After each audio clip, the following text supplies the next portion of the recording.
SIR में जो जातियों के नाम काटे जा रहे हैं उसके 46 जातियों की लिस्ट समाजवादी पार्टी के तरफ से जारी कर दी गई थी। क्या इसी से काम चलेगा? क्या आपको लगता है कि उत्तर प्रदेश की राजनीति अब इससे आगे निकल चुकी है, उसकी काट ढूंढने की कोशिश चल रही है? देखिए अभी आज का ही प्रकरण बता रहे हैं, जो लगातार जो घटनाएं घट रही हैं हम लोग नाम लेके बता रहे हैं, और जो हम इसलिए बता रहे हैं कि किसी भी जात का अगर वोट कटेगा इस देश का, चाहे किसी भी जात का कोई भी व्यक्ति, वो देश का नागरिक है और देश के नागरिक को हक है कि वो अपने मतदान का प्रयोग करे। अभी आज की खबर आपको बता रहे हैं, देवरिया के सदर में एक बूथ संख्या 175-76 वहां 300 से ज्यादा फॉर्म डिलीशन लेके भाजपा के लोग गए, और जब हमारा पीडीएफ प्रहरी पकड़ा तो भाग खड़े हुए। वो वीडियो मैं आपको साहिल जी अभी एटवांस भेज दूं।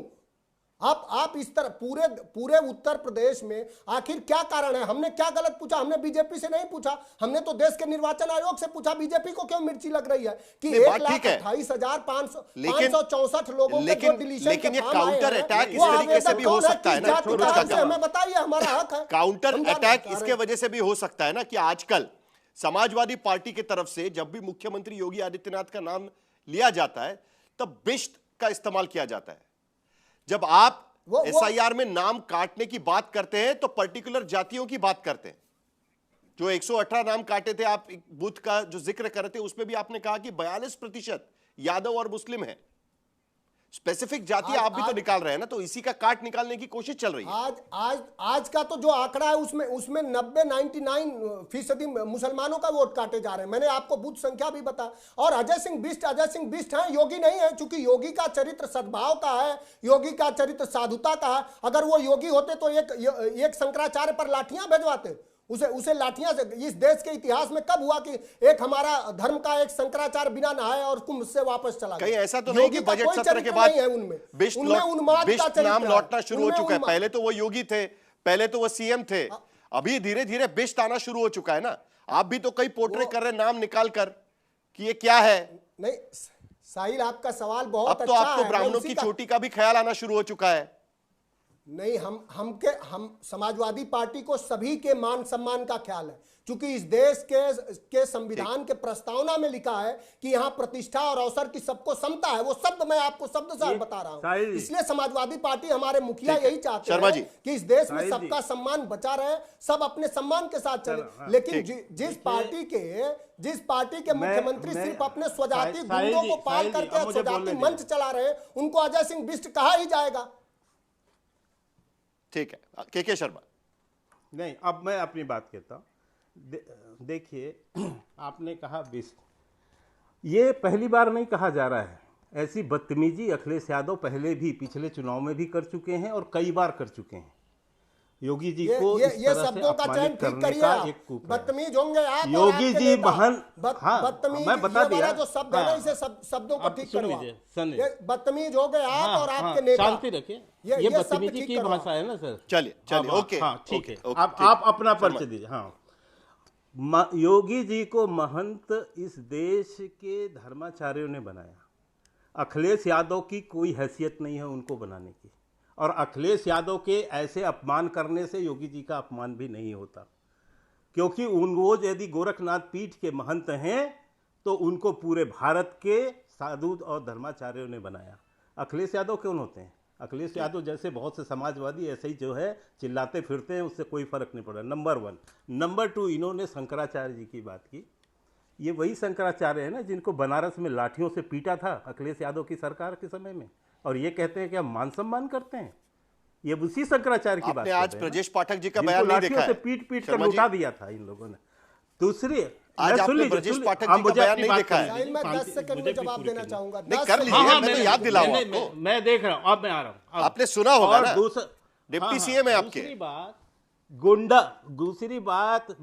दूसरी बात गुंडों की बात कर रहे हैं ना, गुंडों और मवालियों की। ये अतीक अहमद कौन थे सर?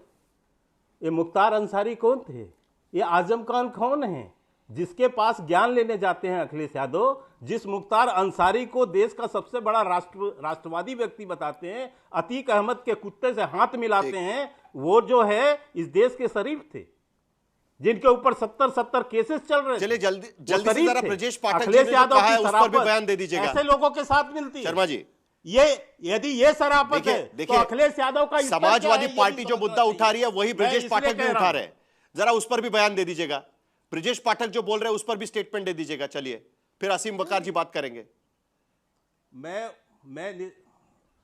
नहीं, अभी ब्रिजेश जी ने क्या कहा है उसका जवाब ब्रिजेश जी देंगे। अभी वो उसको विचार करेंगे क्या विषय है, क्या कहना चाहते हैं, उस पर यदि स्पष्टता हो जाए तो फिर उसके ठीक जवाब है, भी देंगे। चलिए असीम वकार जी, एक बार फिर घर वापसी की वापसी उत्तर प्रदेश की राजनीति में।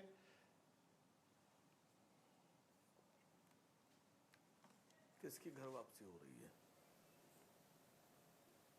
असीम वकार, आपको आवाज आ रही है? कौन घर वापसी कर रहा है? हाँ, मुझे आ रही है। मैं आपसे पूछ रहा हूं कौन घर वापसी कर रहा है? नहीं, आज मोहन भागवत ने कहा कि घर आवाज वापसी नहीं के जा प्रयास और बढ़ाने चाहिए, तेजी लानी चाहिए घर वापसी के प्रयासों को।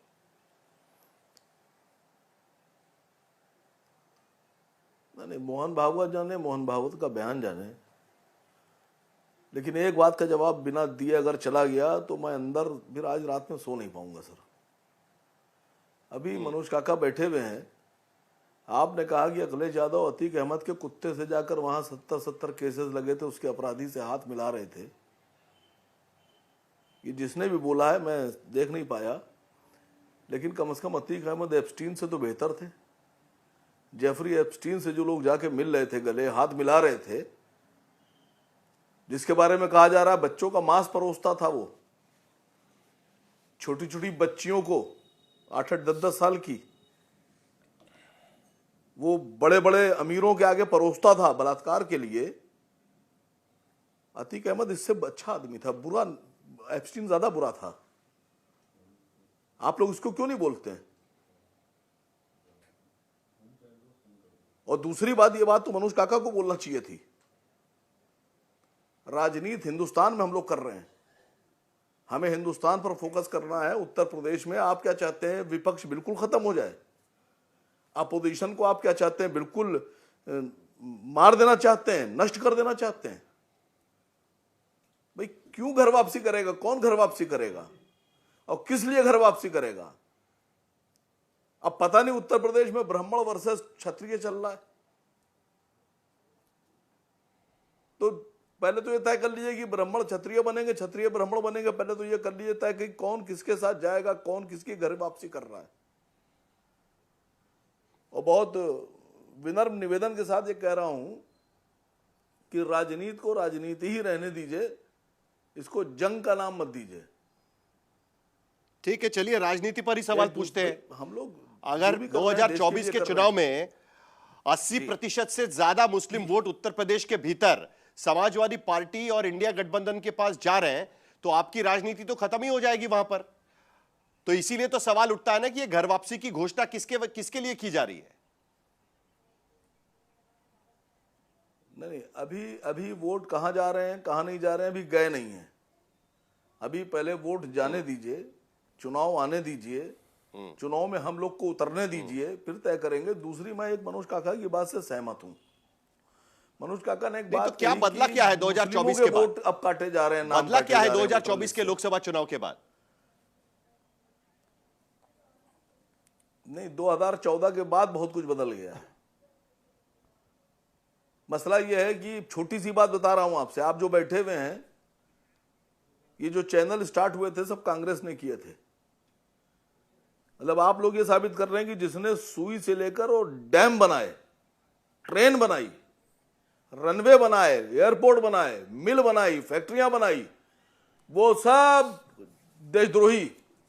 और जिन्होंने एयरपोर्ट बेच दिए, जिन्होंने सारे कारखाने बेच दिए,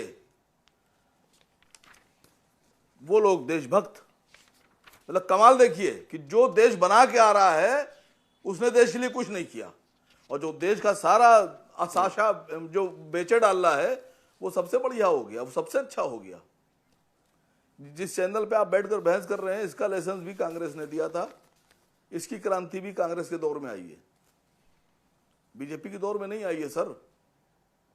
सर कोई पार्टी किसी जितने भी उद्योग चैनल को लगे हैं, लाइसेंस नहीं देती है, ये सब सरकार कांग्रेस की ने भी लगा। पॉलिसी होती है। असीम वकार जी, नहीं, मैं थोड़ा कांग्रेस टेक्निकली पार्टी आप का सही प्रवक्ता बात नहीं हूं, बताइएगा। सर। सुनिए, मैं सरकार कांग्रेस- नाम की भी कोई चीज मैं होती आपसे है। पूछ रहा हूं सर। कोई राजनीतिक पार्टी, डॉली शर्मा तो स्माइल कर रही है, लेकिन कोई राजनीतिक पार्टी नहीं देती है किसी भी चैनल को लाइसेंस, ना ही कोई राजनीतिक पार्टी लिख कर देती है कि आप चैनल चलाइए, अखबार चलाइए। मुझे पता नहीं हैदराबाद में क्या होता है, लेकिन देश में मुझे नहीं लगता कि इस तरीके से चलती है बोल रहा हूं राजनीति। सर, सुनिए तो सर, अरे बात तो सुनिए सर। जिसने सब कुछ बनाया वो चोर और बेईमान और देशद्रोही, या जिसने सब कुछ बेचा? पहले तो ये तय कर लीजिए। ठीक है, पहले तो आप ये तय कर लीजिए तो ना मेरे सर। ख्याल से आसिम वकार, डॉली शर्मा जी कुछ अलग ही घर वापसी पर बात कर रहे हैं। उसके बाद मैं, लेकिन नहीं, क्या मैं डॉली उत्तर शर्मा पे प्रदेश कोई की टिप्पणी राजनीति नहीं कर में, रहा क्योंकि हूं। उस दिन आपका कांग्रेस मैं डॉली कांग्रेस शर्मा पे पार्टी कोई का टिप्पणी प्रदर्शन नहीं भी कर मैंने रहा देखा हूं। था। मनोज काका पे कोई टिप्पणी नहीं कर रहा हूं सर। मेरा छोटा, नहीं, अरे ठीक सर, है, बात तो सुनिए, लेकिन- मेरा छोटा सा मसला ये है, आप नहीं, आपने मुसलमानों मेरे से सवाल नफरत का कर रहे जवाब हैं। नहीं दिया भाई। लेकिन मसला ये है कि अगर कोई नहीं, कौन आदमी नफरत सच कर बोल रहा दे, है? सर फिर मैंने आपसे नहीं सर, आप लोग कर रहे हैं सर।